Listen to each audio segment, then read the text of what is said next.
time for a video. Bart Chilton, one of the commissioners, top commissioners on the CFTC regulatory agency for commodities, which would include gold and silver, has abruptly resigned. Now, I remember just recently people were telling him, hey, why don't you just do the right thing? You know, they came out and said, oh, CFTC finds no wrongdoing in silver probe. Since, 2008, they've been investigating, and lo and behold, we didn't find anything wrong. No manipulation, everything appeared to be fine, which we all knew was a damn lie.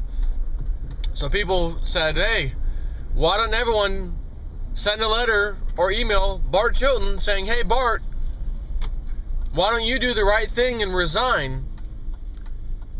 Which would show your disgust, basically, with the whole system, because you know that what the CFTC has come out recently saying that there's no manipulation is a lie, etc., etc., etc. So all of a sudden, now he didn't say, oh, I resigned because of that, but he did resign, like yesterday, and he said something interesting that I wasn't expecting to hear about, that I was still wondering about in the back of my mind, and he kind of said something about it. So he said, after the Dodd-Frank Act, they said that when that law was passed, they had to have position limits put in place on commodities. What that means is that no one entity, i.e. JP Morgan, can take an exorbitant amount of paper positions. Because if said entity had an exorbitant amount of positions on any commodity, you could obviously move the price up or down whenever you felt like it. If you want the price to go up, you don't sell any of your contracts, you just hold on to them and let the prices go up. If you want the price to go down, you start dumping your contracts. Now again, JP Morgan says, oh, we have a client that has a short position. It's not us, we have a client that does it. So the client uses JP Morgan as a facilitator to get the job done because, they have direct access to the market, etc. So that's the JP Morgan's excuse. That entity, if it's not JP Morgan itself, truly is the one manipulating the market. And then you're going to say, well, who's the entity? Well, that would be the U.S. government. But if the U.S. government still had to comply, can't have these positions, these huge positions, single person or single entity, how the hell are they going to manipulate the market? That's the whole purpose why they wanted to be able to do that. So Bart Chilton says, well, let me back up for a second, because what happened was the Dodd-Frank Act passed. So they were given a deadline by like 2012, believe it or not. Sometime in 2012, you have to be in compliance with this new rule.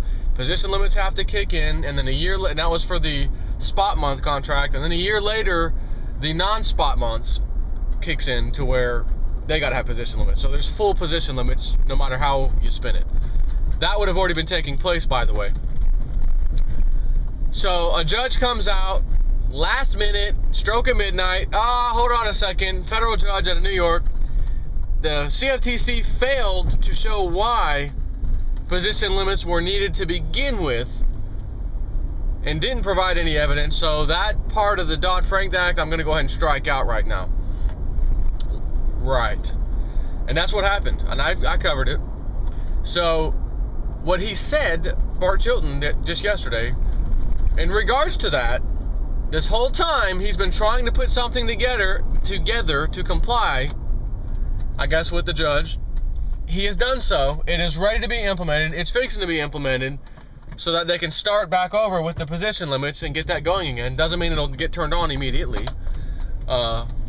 But it should now be able to take place, I guess, to happen, to have the position limits put in place. So his comment yesterday, upon leaving, he has two pieces of news, which I don't know if I forgot if he said both were great pieces of news or one of them. But he said one, and went on to say kind of what I just said, but a lot shorter, about the position limit thing, the federal judge that struck it down, how that's changed now. He's got everything ready to go. His team of people, he thanks them by name, each and every one of the individuals. You know, they're going to get it done now. The second piece of news is I'm stepping down. I'm moving to bigger and brighter things. I've sent my resignation letter to Obama, the president. Got a little ambulance. So that's basically what I want to share with you.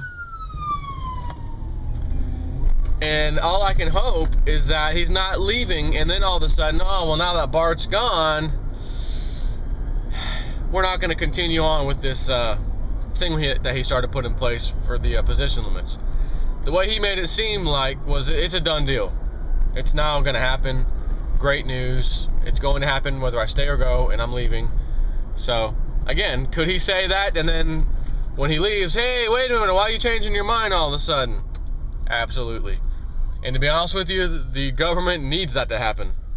They have to have control. But it doesn't really matter when the BRICS nations, with China at its head, I should say, already coming to agreements within themselves, that their currency that they're going to use once the US dollar dies, it will be replacing the US dollar as the world currency. It will be backed by precious metals, as previously told. And from what Jim Rogers, I think, was it? The Golden Jackass guy, Jim Rogers? I think it's Jim Willie. He said, he was saying this in advance, and sure enough, everything he said about them has been happening. So, he clearly knows what he's talking about. And he said that they've already decided, which I think I mentioned this the other day, on gold prices being around $7,000 and the price of silver being at a minimum of $250 an ounce. So all those people that happened to buy silver when it was in the $40 range and have been waiting 2 years now, oh my God, it's never coming back up. Oh, I thought it was going to rise and they smashed it down again. As I said, patience, patience, patience. This is going to be the most patient-laden journey of your life. You have to have patience. I just looked at the numbers yesterday on gold imports from Pakistan. I think it was Pakistan they were showing. That has increased so much. It was disturbing. Like, I couldn't even understand what I was looking like. What?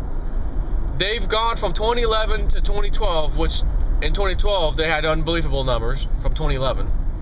2013, showing what they've done since 2012, is like doubled or tripled 2011 and 2012 combined or something ridiculous. China, the imports we've been shown on paper that China's been doing since the last 2 years also, was just an estimate apparently by the, I guess, the World Gold Council or whatever. Just an estimate, as it turns out. The real numbers is actually about double. Roughly double what we thought China was importing as gold, as far as gold is concerned, has doubled. So if you see countries, I'm talking about top government, the countries of the world, some of them very large, China, Russia, etc., powerhouses, India, and you see these countries buying precious metals. In China, if you don't remember, a while back, their top central bank guy said, look, I'm advising my government here in China that we need to start looking at silver acquisitions, not just gold.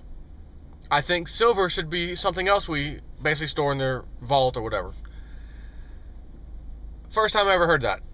First time I think anyone's ever heard that, and that was like over a year ago. So you can see, and this doesn't happen overnight obviously, but you can see there's a movement kind of behind the scenes where physical governments are making a drastic change. They're leaving the paper, fiat, backed by nothing based currencies and obviously preparing for something else. Why else would they be buying the gold and silver? I mean, that's obvious. So they're preparing for, obviously, the destruction of paper assets, dollars, etc. across the world, and already in advance, so in other words, they're preppers, are prepping for the new system that's coming, which is no different really than the old system per se, when we used to have our currency backed by gold. And when you attach your currency to the price of gold, you have stability. You don't have to rig the stock market. You don't have to rig the commodity prices. You don't have to rig gold and silver prices to pretend to show that those two thermometers, so to speak, are saying that the U.S. dollar is extremely powerful and the debt that America has is extremely low based on the price of gold and silver today. That's the thermometer. The thermometer works. The problem is they've rigged the thermometer. They took the stuff out inside, the mercury, out of the thermometer and replaced it with fiat nothing. So now the thermometer is supposed to be a lot higher and is showing it's not, which is just deceiving you into thinking precious metals must not be worth acquiring. So if that's your thought, why is China buying them more, almost double, roughly double what we were been told over the last 2 years alone? Why is Pakistan increasing its gold purchases extraordinarily? Why has India and the rest of them, etc., etc., etc., continually buying gold and silver? If I see countries doing that and no one's asking, well, hey, guys, listen, why are you guys buying so much gold and silver? No one's asking that. Not one news agency in the freaking world has gone to any of these countries and said, inside their own countries themselves even, why are you guys buying so much gold and silver?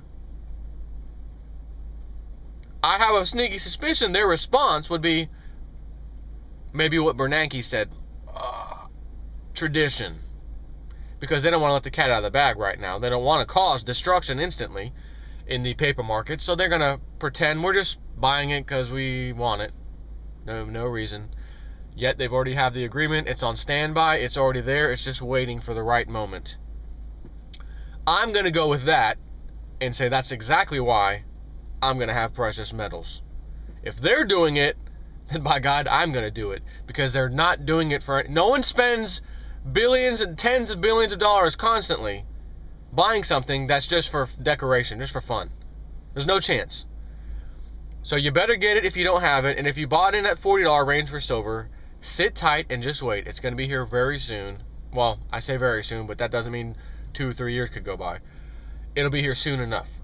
Take care.